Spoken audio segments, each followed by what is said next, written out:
그때 가이사 아구스도가 영을 내려 천하로 다 호족하라 하였으니 이 호족은 구레뇨가 수리아 총독이 되었을 때 처음 한 것이라. 모든 사람이 호족하러 각각 고향으로 돌아가매 요셉도 다윗의 집 족속이므로 갈릴리 나사렛 동네에서 유대를 향하여 베들레헴이라 하는 다윗의 동네로 그 약혼한 마리아와 함께 호적하러 올라가니 마리아가 이미 잉태하였더라. 거기 있을 그때에 해산할 날이 차서 처자들을 낳아 강보로 싸서 구유에 뉘었으니 이는 여관에 있을 곳이 없음이러라. 그 지역의 목자들이 밤에 밖에서 자기 양떼를 지키더니 주의 사자가 곁에 서고 주의 영광이 그들을 두루 비추매 크게 무서워하는지라. 천사가 이르되 무서워하지 말라. 보라, 내가 온 백성에게 미칠 큰 기쁨의 좋은 소식을 너희에게 전하노라. 오늘 다윗의 동네에 너희를 위하여 구주가 나셨으니 곧 그리스도 주시니라. 너희가 가서 강보에 쌓여 구유에 뉘어 있는 아기를 보리니 이것이 너희에게 표적이니라 하더니 호련히 수많은 천군이 그 천사와 함께 하나님을 찬송하여 이르되 지극히 높은 곳에서는 하나님께 영광이요 땅에서는 하나님이 기뻐하신 사람들 중에 평화로다 하니라. 천사들이 떠나 하늘로 올라가니 목자가 서로 말하되 이제 베들레헴으로 가서 주께서 우리에게 알리신 바 이 이루어진 일을 보자 하고 빨리 가서 마리아와 요셉과 구유에 놓인 아기를 찾아서 보고 천사가 자기들에게 이 아기에 대하여 말한 것을 전하니 듣는 자가 다 목자들이 그들에게 말한 것들을 놀랍게 여기되 마리아는 이 모든 말을 마음에 새기어 생각하니라. 목자들은 자기들에게 이르던 바와 같이 듣고 본 그 모든 것으로 인하여 하나님께 영광을 돌리고 찬송하며 돌아가니라. 아멘.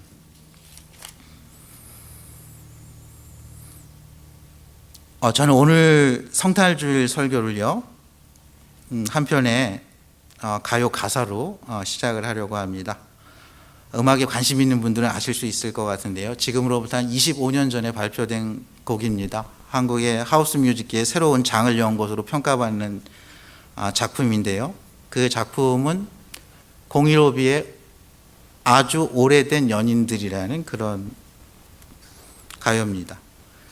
전주가 아주 길어요. 그리고 이런 가사가 나옵니다. 가사를 한번 읽어드리겠습니다. 저녁이 되면 의무감으로 전화를 하고 관심도 없는 서로의 일과를 묻곤 하지. 가끔씩은 사랑한단 말로 서로에게 위로하겠지만 그런 것도 예전에 가졌던 두근거림은 아니야. 아주 오래된 연인들이에요. 2절입니다. 주말이 되면 습관적으로 약속을 하고 서로를 위해 봉사한다고 생각을 하지. 가끔씩은 서로의 눈피에 다른 사람 만나기도 하고 자연스레 이별할 핑계를 찾으려 할 때도 있지. 후렴은 이렇습니다. 처음에 만난 그 느낌, 그 설레임을 찾는다면 우리가 느낀 실증은 이젠 없을 거야. 저희는 아주 오래된 절기를 지금 맞이하고 있습니다. 성탄절이죠. 크리스마스죠. 여러분들에게 성탄절은 어떤 의미이신가요? 성탄절이 되면 저희는 주로 어떤 일을 하나요? 여러분 어떤 일 하시나요? 보통 많은 사람들이 이 할로데이 쇼핑을 합니다. 그리고 성탄 장식을 하는 분들이 많이 있습니다. 가족들이 모여서 식사를 합니다. 그리고 자녀들에게 선물을 하죠. 또 잊었던 이웃이나 가족이나 친지하고 연락을 하고요. 그동안 소홀했던 사람들이 있으면 저희가 찾아뵙기도 하고 안부를 묻기도 합니다. 동기 모임을 갖기도 하고요. 연말 송년 모임과 겹쳐서 저희는 가족, 친지, 친구들과 의미 있는 시간을 보내죠. 또 조금 더 나아가면요. 불우한 이웃들을 생각해서 저희는 돕기도 하고 구제하기도 하고 또 도네이션도 하고 저희는 봉사활동을 하기도 합니다. 여러분들 오늘 저와 여러분은요. 첫 번째 성탄절 그 이야기로 한번 돌아가 보려고 합니다. 역사가이자 의사였던 누가가 데오빌로 각하에게 과연 첫 번째 성탄, 첫 번째 크리스마스에 대해서 어떻게 이야기했는지를 보면서요. 저희는 처음에 하나님께서 우리에게 크리스마스, 그리스도의 탄생을 주신, 노예를 주신 그 의미가 무엇이는지 함께 보기를 원합니다. 처음 마음이라는 마음이 있죠. 한자로는 초심입니다. 저희가 그 초심을 회복하기를 원합니다. 성탄절은 과연 우리에게 어떤 의미인가? 하나님께서는 왜 우리에게 성탄을 주셨는가, 우리에게 아기 예수를 보내주셨는가, 함께 보길 원합니다. 첫 번째 크리스마스 이야기에 나오는 등장인물 중에서 들에 있는 목자들이 있습니다. 오늘 8절 보면요, 그 지역의 목자들이 밤에 밖에서 자기 양떼를 지키더니 주의 사자가 곁에 서고 주의 영광이 그들을 두루 비추며 크게 무서워하는지라. 이 기쁨의 큰 좋은 소식, 우리에게 구원자가 나셨다 하는 이 기쁜 소식이요, 제일 먼저 전해진, 천사가 제일 먼저 전한 대상은요, 다름 아닌 밤에 밖에서 자기 양떼를 지키고 있는 그 사람들이었습니다. 여러분들, 왜 목자들에게 천사가 제일 먼저 이렇게 나타났다고 생각하시나요? 여러분들, 목자들은요, 우리가 생각하는 것보다 그 당시에 굉장히 천대받고 멸시받는 직업이었습니다.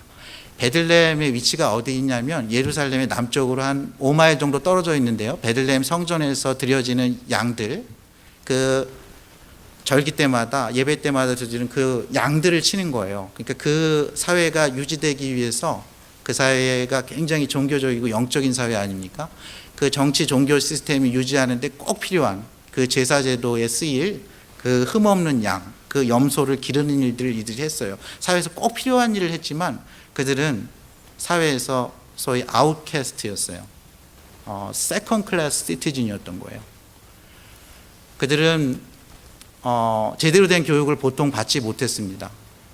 그리고 그들의 말에는, 그들은 법정에서 증인으로 쓸 자격이 없었어요.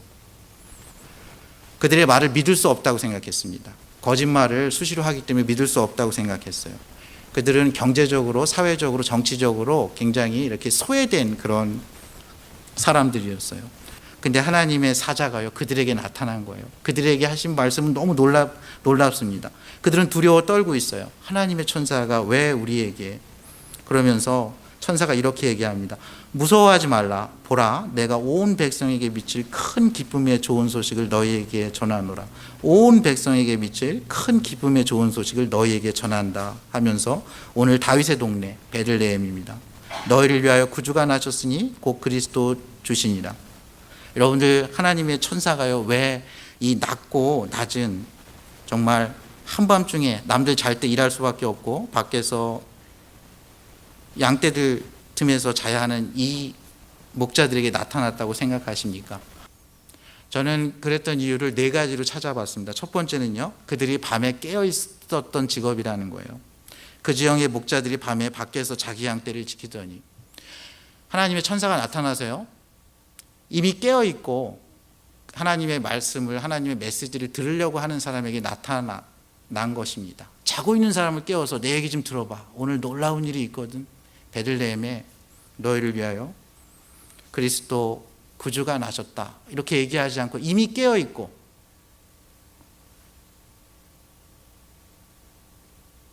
양떼를 지키는, 자신의 일을 하면서 이미 깨어 있는 목자들에게 나타난 거죠. 저희는 깨어 있어야 합니다. 여기서 깨어 있다는 거는요, 육체적으로 깨어 있는 것 이상의 의미가 있습니다. 저희는 영적으로 깨어 있어야 돼요. 두 번째, 하나님의 사자들이 목자들에게 나타난 이유로 제가 생각하는 것은요, 이 목자들은요, 이 말씀을 그대로 믿었어요. 보면요, 너희가 가서 강보에 쌓여 구유에 뒤어 있는 아기를 보리니 이것이 너희에게 표적이니라 했을 때 그들은 그것을 그대로 믿었습니다. 하나님의 천사들의 말씀을 믿음으로 받아들였어요. 당시에 이 외양간 여물통에 아이가 누워 있는 거, 이게 쉬운 광경이 아니잖아요. 저는 베들레헴 전 지역에 예수님만 외양간 말 구유통에, 여물통에 누워 있었다고 확신합니다. 왜냐하면 그것이 표적이기 때문입니다. 분명히 그 아이가 다윗의 동네에 너희를 위한 그 구주기 때문에 분명히 이 목자들이 알 수 있게 한 것입니다. 목자들은 이 말씀을 믿었어요. 천군 천사들이 나타나서 지극히 높은 곳은 하나님께 영광이요, 땅에서는 하나님이 기뻐하신 사람들이 평화로다 하고 놀라운 찬양을 보냅니다. 그 다음이 지금 중요해요. 저희는 여기서 성탄 예배를 놀랍게 드릴 수 있습니다. 저희는 멋진 필하모니 오케스트라가 연주하는 핸델의 메시아를 들을 수 있어요. 근데 정말 중요한 건요, 그 메시아를 듣고 저희가 그 콘서트홀에 밖으로 나갈 때입니다. 저희가 예배를 드리고요, 이 예배당을 나갈 때예요. 저희가 아침에 기도하고 저희의 삶의 현장으로 나아갈 때예요. 그때 저희가 어떻게 행동하느냐가 중요합니다. 오늘 보면요, 천사들이 떠나가요. 15절에 보면 천사들이 떠나 하늘로 올라가니 목자가 서로 말하되 이제 베들레헴으로 가서 주께서 우리에게 알리신 바 이 이루어진 일을 보자고 빨리 가서, 그들은 즉시 하나님의 말씀을 믿음으로 받았고요, 믿음에 걸맞는 행동을 합니다. 오늘 천사들이요, 하나님께서 지극히 높은 곳에서 하나님께 영광이요, 땅에서는 하나님이 기뻐하신 사람들 중에 평화로다 하는 이 찬양과 이 메시지를 듣고요, 천사들이 떠나갔어요. 그들은 다시 일상이에요. 그들은 여전히 더럽고 어렵고 위험한 일을 해야 되는 그들의 상황이 바뀐 게 없어요. 그러나 그들의 마음이 바뀌었어요. 그들은 바로 목자들이 말한 그대로 그들은 빨리 마리아와 요셉과 그 위에 누인 아기를 찾아가서 그들이 보고 들은 것들, 천사가 자기들에게 말한 것들을 다 전합니다. 들었던 자들이요, 다 놀라요. 들었던 자들이 다 놀랍니다. 이 온 백성에 미칠 큰 기쁨의 좋은 소식으로 인해 그들이 다 놀라요. 다윗의 동네에 너희를 위하여 구주가 나셨다는 그 소식으로 인해서 다 놀라는 거죠. 그들은요, 그리고요, 20절에 보면 목자들은 자기들에게 이르던 바와 같이 듣고 본 모든 것으로 인하여 하나님께 영광을 돌리고 찬송하며 돌아가니라. 그들은 일상의 삶의 현장에 돌아가서도요, 바뀐 게 하나도 없어요. 그들의 삶은 여전히 단조롭고 고단하기만 합니다. 그렇지만 그들은요, 하나님을 찬송하고 있어요. 하나님께 영광을 돌리고 있어요. 그들의 일상의 삶에 충실하게 돌아가고 있어요. 목자들을 택한 이유입니다. 그들은 아주 낮고 낮은 계급의 사람들이에요. 그들의 말을 아무도 믿어주지 않았어요. 그러나 그들의 입술을 통해서 하나님께서 이 복음, 이 복된 소식을 전하게 한 겁니다. 그 이유는요, 그들은 밤중에도 깨어 있었어요. 그들은 하나님의 말씀을 말씀으로 받았습니다. 그들은 말씀에 걸맞게 행동을 했어요. 그들은 복음의 증인이 되었습니다. 복음의 증인이 되었을 뿐만 아니라 그들의 일상의 삶에 와서 동일하게 그들은 하나님께 영광을 돌리고요, 하나님의 찬송을 하고 있어요.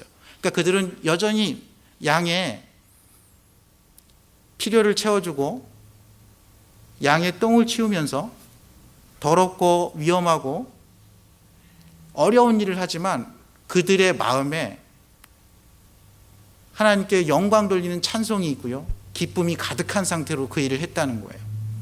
이들은 이제 세상에 없습니다. 그러나 이들은요, 오고 오는 모든 세대의 목자들에게 이 말씀을 전하고 전했을 거예요. 복음을 전했을 거예요. 계속 목자들에게 전하고 만나는 사람들에게 그날 있었던 그 첫 번째 성탄절 이야기를 했을 거예요. 천사가 우리에게 나타났다. 무서워하지 말라 그러더라. 그러면서 놀라운 소식을 전했는데 그 소식은 온 백성에게 미칠 좋은 소식이다. 다윗의 동네에 가면 외양간에 말 구유에 한 아기가 포대기에 쌓여 있는데 그 아이가 바로 온 세상을 구원할 그리스도 주시라고 하는 그 말씀을 오고 오는 모든 세대에 전했을 거예요. 누가가 이 말씀을 기록할 수 있었던 이유는 이 목자들에게 있습니다. 오늘 말씀을 보면요, 두 번째 부류의 사람이 있습니다. 마리아와 요셉이 있어요. 여러분들, 마리아가 어떤 사람입니까? 마리아는 10대 한 중반 정도로 그렇게 봅니다. 오늘 말씀 읽기 전에 누가복음에 보면요, 천사 가브리엘이 마리아에게 나타나서 소위 수태고지라는 걸 합니다. 임신 사실을 알려요. 마리아가 깜짝 놀라죠. 내가 남자를 알지 못하는데 이게 무슨 소리냐, 누구 혼사길 막을 일이냐, 이런 얘기를 해요. 사실 그때가 그런 시대예요. 이스라엘은 저희랑 다른 제도가 있어요. 그걸 정혼제도라고 합니다. 오늘 말씀에서는 약혼이라고 번역했지만 전에 개역 한글에서는 정혼, 비트로틀입니다. 저희가 하는 그런 인게이지먼트가 아니에요. 1년 정도 이렇게 준비하는 기간을 갖는 겁니다. 그들이 육체적인 관계를 갖지는 않지만 법적으로 그들은 구속력이 있어요. 정혼관계에 깨지는 것은 이것은 파혼입니다. 그런 기간 가운데 마리아가 임신을 한 이 사실은, 처녀가 임신하면요, 이스라엘은 돌로 쳐서 죽이는 그런 법이 있었어요. 천사가 내가 남자를 알지 못하는데 이 어찌 된 일이냐 했을 때 천사가 이렇게 얘기해요. 성령이 내게 임하시고 지극히 높으신 이의 능력이 너를 덮으시리니 이러므로 나실파 거룩하신 이는 하나님의 아들이라 일컬어지리라 이렇게 말씀합니다. 그리고 내 친족 엘리사벳도 늙어서 경수가 끊어졌는데 임신했지 않냐 그러면서 이렇게 말씀해요. 대저 하나님의 말씀은 능하지 못하심이 없느니라. 영어로요. For nothing is impossible with God. 하나님께는 불가능이 없다는 말을 해요. 성령 하나님께는 불가능이 없다는 거예요. 그럴 것 같지 않습니까? 무에서 유를 창조하신 그 하나님, 죽은 나사로를 살리신 하나님이 그 다쳤던 태를 여는 일이 불가능하지 않을 거라고 얘기하는데 마리아가 이걸 믿음으로 받아요. 마리아가 이렇게 얘기합니다. 주의 여종이오니 말씀대로 내게 이루어지이다. 이게 마리아예요. 마리아는 자신의 상식과 자신의 처지가 어려워질 거 이전에 하나님의 말씀, 저희는 굉장히 상식적이어야 합니다. 하나님께서 저에게 지성을 주셨어요. 저희는 굉장히 논리적이고 체계적이어야 돼요. 저희는 상식적인 사람이 되어야 합니다. 그러나 때로는 하나님께서는 자연도 주관하시지만 하나님은 초자연적이신 분입니다. 하나님은 저희의 이성도 주관하시지만 그는 이성을 초월해서 일하실 수 있는 분이에요. 그는 어떤 인과관계에 제한받지 않는 분이시죠. 저희는 하나님의 하나님 되심을 인정해야 합니다. 마리아는 그것을 인정했던 거예요. 이 마리아의 믿음과 순종으로 요셉은 위기에 처합니다. 누가복음요, 여자인 마리아의 입장에서 기록됐지만 마태복음은요, 남자인 요셉의 입장에서 기록되어 있어요. 요셉은요, 선택을 해야 됐어요. 근데 요셉은 정말 의로운 사람이라고 마태복음에서 기록하고 있어요. 요셉은 자기가 알았어요. 육체적인 관계를 갖지 않았기 때문에 나는 이 아이가 생긴 거에 대해서 나는 결백하다는 걸 알았어요. 그러면 마리아가 문제가 있다는 걸 알았겠죠. 요셉은 자신의 의와 마리아의 불의를 확신할 수 있는 위치에 있었습니다. 그래서 마리아에게 율법을 따라서 돌을 들어서 정죄해야만 자기가 파혼하는 것이 정당화될 수 있는 그런 사람이었어요. 그러나 마리아를 사랑했는지 아니면 정말 의로운 요셉이 기도를 했든지 약혼자에게 부끄러움을 주지 않으려고 가만히 파혼하려고 합니다. 아무도 모르게 파혼하려고 해요. 자신의 의를 드러내지 않으려고 했던 겁니다. 상대가 분명히 불의하다고 생각하는데 돌을 던지지 않고 조용히 정리하려고 했던 거예요. 참으로 의로운 사람 아닙니까? 근데 이 요셉에게도 하나님이 나타나세요. 하나님의 사자가 나타나서요, 요셉에게 이렇게 얘기합니다. 이사야 그 선지자 말씀을 얘기해요. 보라, 처녀가 잉태하여 아들을 낳을 것이요 그의 이름을 임마누엘 하리라. 하나님이 우리와 함께 계시다. 이렇게 말씀하시고요. 또 이렇게 말씀하셔요. 내 아내 마리아 데려오기를 무서워하지 말라. 그에게 잉태된 자는 성령으로 된 것이라. 아들을 낳으리니 이름을 예수라 하라. 이는 그가 자기 백성을 그들의 죄에서 구원할 자이심이라 하라. 요셉도요, 자신의 꿈에 현몽한 이 하나님의 천사의 얘기를 듣고요, 이 아내를 데리고 옵니다. 그리고 예수 그리스도가 나기 전까지 아내와 동침하지 않았다고 성경은 기록하고 있습니다. 여러분들, 이 마리아와 요셉의 믿음과 순종의 행위를 통해서요, 오늘 예수 그리스도가 첫 번째 크리스마스에 이 땅에 태어난 겁니다. 저희는 때로는요, 저희의 상식과 경험과 지성과 의지를 뛰어넘는 그런 일, 하나님께서 말씀하실 때가 있습니다. 저희는 지극히 상식적이고 지극히 의로운 사람이 되려고 노력해야 할 것입니다. 그러나 하나님의 말씀과 그 뜻 앞에서는 저희가 기도하며 믿음으로 그 말씀을 받고 때로는 순종할 수도 있어야 합니다. 하나님은요, 우리에게 허락한 과학도 쓰시지만요, 우리에게 허락한 철학도 쓰시지만요, 하나님은 우리에게 허락한 그 믿음의 기도, 그 믿음의 순종의 행위를 통해서 하나님의 일을 이루어 가시기 때문입니다. 오늘 말씀에 보면요, 또 어떤 사람들이 나오느냐면요, 1절에 보면 로마 황제였던 가이사 아구스토와 수리아 총독 구레뇨라는 사람이 나옵니다. 오늘 말씀 1절 2절 한번 제가 읽어드리면, 그때 가이사 아구스토가 영을 내려 천하로 다 호족하라 하였으니 이 호족은 구레뇨가 수리아 총독이 되었을 때 처음 한 것이라. 모든 사람이 호족하러 각각 고향으로 돌아가며. 여러분들, 가이사 아구스토 아십니까? 로마의 초대 황제입니다. 저희는 역사가들은 이를 옥타비아누스 황제라고 합니다. 로마는 원래 공화정이었어요. 그러나 그들을 제국으로 만들고 첫 번째 황제 역할을 한 신과 같은 존재입니다. 그는 줄리어스 시저의 양아들이었어요. 그는 황제 아구스토로 칭함을 받습니다. 그가 명령을 내리는데요, 온 로마 지역에 인구 조사를 하라는 겁니다. 인구 센서스를 하라는 거예요. 그 당시 로마가 문명국가 전 세계에 걸맞는 그만한 크기를 갖고 있었습니다. 동쪽은요 티그리스 유프라테스 강이었어요. 서쪽은 서바나 스페인까지 이르렀습니다. 북쪽은요 라인강 다뉴브 강까지 이르렀어요. 남쪽은요 지중해를 건너서 북아프리카를 아울렀어요. 당시에 티그리스 메소포타미아 문명과 이집트 문명을 아우리는 하나의 큰 왕국을 이룬 게 로마 제국이에요. 첫 황제였어요. 신과 같은 존재였습니다. 근데 하나님께서 이 로마의 황제였던 이 아우구스투스도 쓰십니다. 그는요 처음에 로마의 모든 길을 도로를 정비해요. 지중해의 백길을 정비하고요, 육로와 해로를 다 정비해요. 산적들을 소탕하고 해적들을 소탕합니다. 모든 길은 로마로 통한다는 말이 이때 나왔어요. 팍스 로마나라는 말이 이때 나왔어요. 로마에 의한 평화. 로마가 이 전 세계를 갖다 평화롭게 유지시킨다는 거예요. 그래서 그 팍스 로마나라는 말은 팍스 아우구스투스라고도 합니다. 아우구스투스 황제로부터 시작된 로마의 평화가 그 이후로 200년 동안 계속돼요. 그래서 그 도로를 통해서요 누가와 사도 바울이요 그 옛날에 2000여 년 전에 선교 여행을 할 수 있었던 겁니다. 그리고 이 얼마나 이 문화와 이 철학이 뛰어났냐면요, 그 당시에 이 로마의 지식인들이 썼던, 로마인들이 썼던 이 헬라어가요 그릭이요 전 세계에 퍼졌습니다. 그래서 이 사도 바울과 누가가 기록했던 이 누가복음과 같은, 이 사도행전과 같은, 로마서와 같은, 정말 하나님께서 우리를 어떻게 우리에게 복음을 주셨고 그 복음을 받은 사람들이 어떻게 그들의 행전을 써갔으며 그것은 어떠한 의미가 있는지 하는 모든 그 신약의 모든 성경들이요 27권이 헬라어로 되어 있습니다. 헬라어를 쓰는 로마의 모든 사람들이 복음을 접할 수 있게 했어요. 그리고요 그들은 피지배 민족에게 관대한 정책을 폈습니다.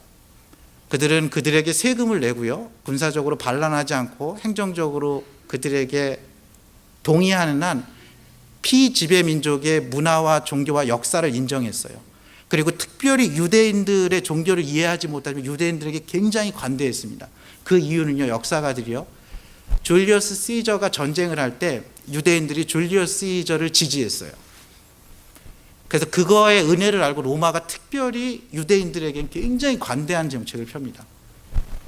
그래서 유대인들이 남자만 10명이 넘는 그 디아스포라 유대인들, 바벨론에 의해서 그리스에서 로마에서 흩어진 그 유대 그 남자들이요 가는 곳마다 회당을 지었어요. 회당을 지어서 그곳에 하나님을 예배하고 다음 세대를 위해서 신앙을 교육했습니다. 히브리어를 가르치고요 구약 성경을 가르쳤어요. 수리아 총독 구레뇨는요 코리니오스라는 그런 총독입니다. 두 차례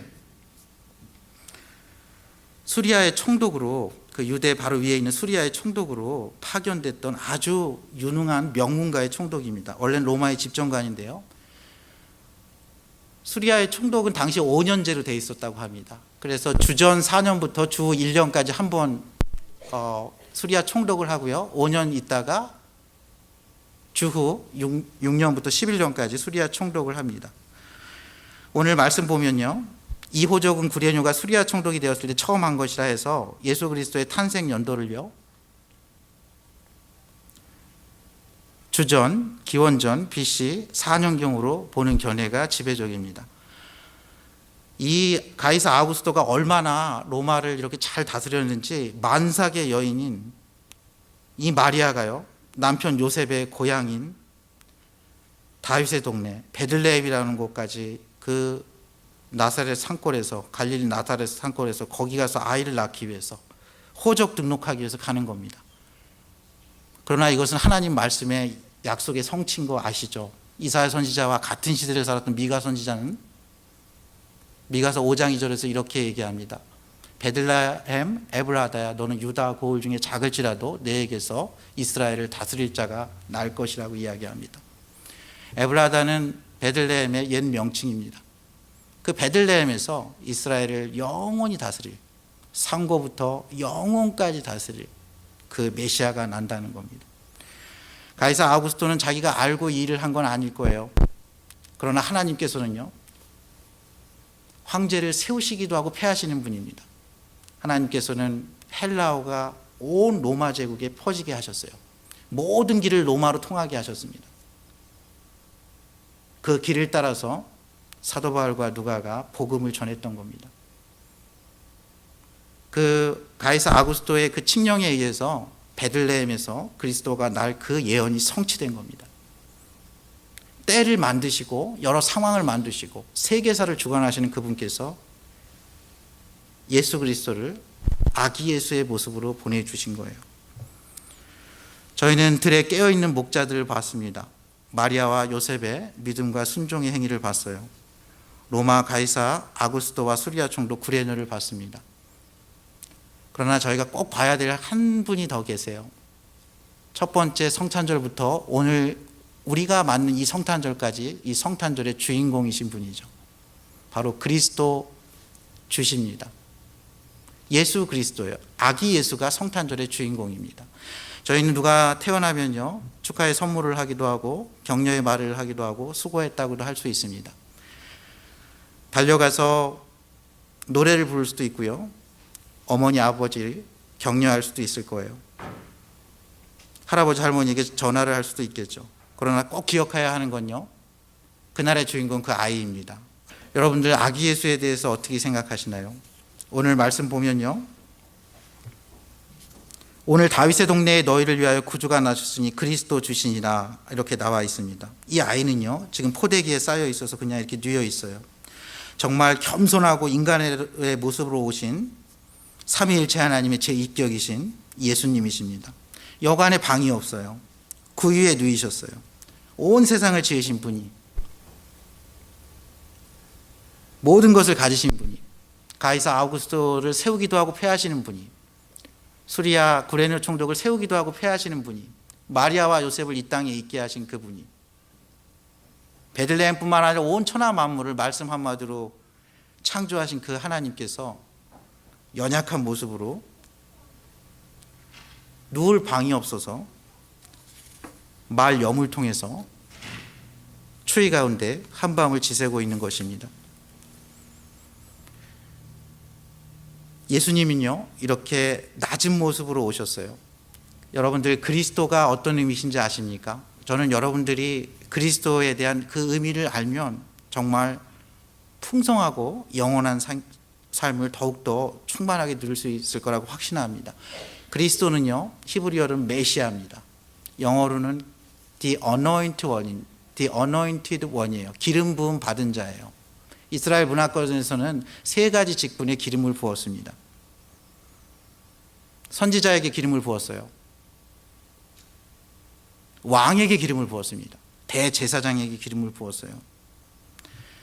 예수님은요, 우리를 구원하시기 위해서, 우리에게 생명을 주시고 우리에게 진정한 영원한 사랑을 알게 하시기 위해서 이 땅에 오신 구원자세요. 그는 하나님의 구원의 뜻, 우리가 성장하고 성숙하여 좀 더 온전한 삶, 좀 더 영원한 삶에 이르게 하기 위해서요, 하나님의 말씀과 그 그리스도의 영, 성령으로 우리에게 말씀하시고 우리를 인도하시는 모세와 같은 선지자로 오셨습니다. 그리스도는요, 자신을 십자가의 단번에 제물로 드리심으로 저희가 정말 믿을 수 없는 이야기, 우리의 모든 죄, 그가 선택하신 모든 사람의 죄를 위해서 십자가에서 죽으시고요, 우리를 영원한 생명의 길을 여셨어요. 그는 이사야 선지자가 얘기한 그 고난받는 종으로 오신 겁니다. 이사야 선지는 이렇게 노래했어요. 그가 찔림을 위해 허물 때문이요, 그가 상함을 위해 죄악 때문이라. 그가 징계를 받음으로 우리는 평화를 누리고 그가 채찍에 맞음으로 우리는 나음을 받았도다. 우리는 다 양 같아서 그릇 행하여 각기 제 길로 갔거늘 여호와께서는 우리 모두의 죄악을 그에게 담당시키셨도다. 이 아기 예수는요, 우리의 영원한 대제사장으로 오셔서요, 우리를 하나님과 더불어 화목하게 하시고 지금도 하나님 보좌편에서 우리를 위해서 간구하고 계시며 그날에 다시 오셔서 우리를 살아있는 자, 영원한 자, 죽음도 눈물도 인생의 어떠한 어려움도 죄로 인한 어떠한 결과도 없는 그곳으로 우리를 인도하실 영원한 대제사장이 되십니다. 아기 예수는요, 지금 비록 말구 위에 누워있는 정말 어린 아기지만 그는 왕으로 오셔서요, 우리를 말씀으로 인도하십니다. 우리를 모든 죄로부터, 사탄으로부터 우리를 보호하시고요, 모든 원수로부터 우리를 이기게 하시는 왕이세요. 외세로부터 자신의 백성을 막는 그런 왕입니다. 그리고 자신의 그 공의와 사랑에 자신의 백성이 순종하기를 원하시는 그런 사랑의 왕이세요. 동시에 능력의 왕이십니다. 이 말구 위에 누워있는 이 아기 예수는요, 실제로 첫 번째 성탄절이건 오늘 저희가 맞이하는 2017년 2000 몇 번째 이 성탄절이건 그날의 주인공이십니다. 그는 만왕의 왕으로 오셔서 저희를 다스리시며 보호하시고 저희를 모든 원수와 뱀의 후손으로부터 저희를 막아 이기게 하시고 영원한 생명의 길로 인도하시는 만왕의 왕이세요. 이 아기 예수는요, 모세와 같은 선지자로 오셔서 말씀으로 성령으로 저희를 영원한 생명의 길로 인도하시는 영원하신 선지자이십니다. 이 아기 예수는요, 우리를 모든 죄악에서 우리를 구원할 영원한 대제사장이십니다. 그것도 한 번에 영원히 모든 것을 십자가에서 해결하신 참 하나님이시요 참 사람으로 이 땅에 오셨습니다. 저희가 예수 그리스도를 잘 보면요, 그 안에 하나님의 진리가 보여요. 하나님의 은혜가 있습니다. 하나님의 사랑이 있어요. 목자들은 그것을 알았던 거예요. 오늘 20절 보면요, 목자들은 자기들에게 이르던 바와 같이 듣고 본 모든 것으로 인하여 하나님께 영광을 돌리고 찬송하며 돌아가니라. 여러분들, 저희가 하나님께 어떻게 영광을 돌릴 수 있습니까? 저희가 하나님께 영광 돌리는 거는요, 하나님의 하나님 되심을 인정하는 거예요. 하나님은 창조주시고 나는 피조물이다. 하나님은 진리이시고 나에겐 거짓이 있다. 하나님은 영광스러운 존재이고 나는 죄인됨을 인정하는 겁니다. 하나님께서 우리를 구원해 주신 거는요, 우리의 어떠함에 있지 않아요. 하나님이 왜 목자들에게 나타나셨나요? 목자들이 아는 게 많아서, 그들의 증언이 힘이 있을 것 같아서, 그들이 기쁜 소식을 전하면 더 널리 퍼질 것 같아서가 아닙니다. 목자들은 그 시간에 깨어 있었던 거고요, 그들은 하나님의 말씀을 말씀 그대로 믿었던 거고요, 믿음대로 행했던 거고요, 그 증인된 사람을 보고 든 것을 그대로 전한 거고요, 자신의 일상의 삶으로 다시 돌아간 거고요, 거기서 듣고 본 모든 것으로 인하여 하나님께 영광을 돌리고 찬송하며 돌아간 것입니다. 저희가 믿고 따르는 웨스트민스터 소요리 문답의 1번 질문이 뭔지 아십니까?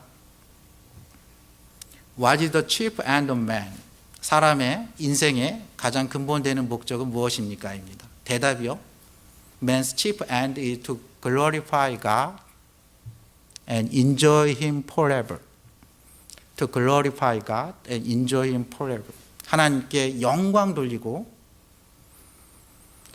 하나님을 영원히 즐거워하는 것이 하나님께서 인생에게 허락하신 최고의 목적이라는 거예요. 그 사람이 무슨 일을 하건, 어떠한 형편에 있건, 얼마를 알건, 얼마를 가지고 있건 상관이 없다는 거예요. 목자들에게 나타나신 하나님을 기억하시기 바랍니다. 목자들은요, 하나님께 영광을 돌리고 있어요. 하나님을 기뻐하고 있어요. 인생 최고의 목적을 성탄절, 첫 번째 성탄절에 그들은 맞이하고 있는 겁니다. 저희는 하나님께서 저희를 선택하신 그것에 대해서 한번 생각해 볼 필요가 있습니다. 사도 바울은 고린도전서 1장에서 이런 말씀을 했어요. 형제들아, 너희를 부르심을 보라. 육체를 따라 지혜로운 자가 많지 아니하며 능한 자가 많지 아니하며 문벌 좋은 자가 많지 아니하도다. 저희가 늘 추구하는 거죠. 지혜와 능력과 문벌을 추구합니다. 그러나 그러나 하나님께서 세상의 미련한 것들을 택하사 지혜 있는 자들을 부끄럽게 하려 하시려고 세상의 약한 것들을 택하사 강한 것들을 부끄럽게 하려 하시며 하나님께서 세상의 천한 것들과 멸시받는 것들과 없는 것들을 택하사 있는 것들을 폐하려 하시나니 이는 아무 육체도 하나님 앞에서 자랑하지 못하게 하려 하심이라. 사도 바울은 지혜도 있고 능력도 있고 문벌이 좋았어요. 그러나 하나님의 일반적인 법칙에 대해서 사도 바울은 자신의 처지와 상관없이 이렇게 쓰고 있어요. 하나님께서 세상의 미련한 것들을 택하사 세상의 약한 것들을 택하사 세상의 천한 것들과 멸시받는 것과 없는 것들을 택하사 아무 육체도 하나님 앞에 자랑하지 못하게 하려 함이라. 십자가의 도가 멸망하는 자들에게는 미련한 것이요 구원을 받는 우리에게는 하나님의 능력이라. 하나님의 어리석음이 사람보다 지혜롭고 하나님의 약하심이 사람보다 강하니라. 하나님은 어리석게도 아기 예수를 통해서 우리를 구원하는 방법을 택하셨습니다. 하나님은 약하시게도 늘 자리 없는 구유에서 태어나셨어요. 그렇기 때문에 저희가 접근할 수 있는 거죠. 저는 여관 안에 예수님이 계셨다면 이 들 밖에서 양틈에서 자고 양을 지키던 이 목자들 정말 옷에서 냄새나고 지저분하고 했을 텐데 여관 주인이 들이지 않았을 것 같아요. 안에 못 들어오게 했을 것 같아요. 예수님께서 그 말구 위에서 아기 예수의 모습으로 태어났기 때문에 저희가 두려움 없이 그 아기 예수를 예배하고 찬양할 수 있는 겁니다. 하나님은 두려우신 분이거든요. 모세도 하나님의 등밖에 보지 못했어요. 이건 하나님의 배려입니다. 하나님이 낮아지신 거예요. 저희의 눈높이로 오신 거죠. 하나님이 말구유를 택하신 거예요. 누구든지 올 수 있게. 저희가 오늘 찬양했죠. 저희가 오늘 찬양했습니다. 가난한 자야 오라, 사랑의 왕이 여기 있으니.